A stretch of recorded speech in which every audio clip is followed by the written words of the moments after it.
بص بقى كويس، هو ليه فيلا دوبلاكس دورين بس وتاني وتالت ممكن تبقى فرصة أحسن من أرضي وبدروم؟ لأن ببساطة أنت هنا واخد خصوصية أعلى، مفيش دوشة شارع، مفيش رطوبة، مفيش مشاكل بدروم، وكمان إضاءة وتهوية طبيعية طول اليوم. خليني أقولك على الفرصة دي.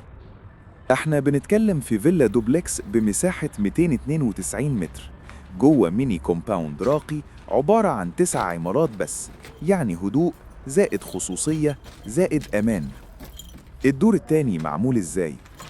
ريسبشن كبير مفتوح يديك حرية تقسيم براحتك، مطبخ واسع يخدم بيت كامل، وحمام ضيوف، يعني جاهز تستقبل أي حد في مستوى محترم. نطلع بقى للدور التالت. 3 غرف نوم كبار، مساحات مريحة فعلا، وحمام كبير يخدم الدور بالكامل، يعني سكن عائلي متكامل من غير أي زحمة تقسيم. طب الموقع؟ تاني نمرة من طريق الواحات، يعني قريب من كل حاجة، مواصلات، خدمات، مدارس، وكل اللي محتاجه حوالين منك.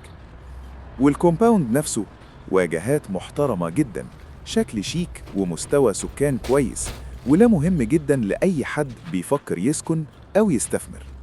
نيجي بقى لأهم نقطة، السعر. أنا بقولك بصراحة، دي من الفرص اللي مش بتتكرر كتير في السوق.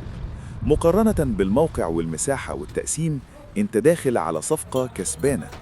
سواء هتسكن أو تستثمر، النور ده من الوحدات عليه طلب دايما. لو شايف إن المواصفات دي تناسبك، يبقى ما تضيعش الفرصة، وابعت لي دلوقتي عشان التفاصيل الكاملة قبل ما تروح من إيدك.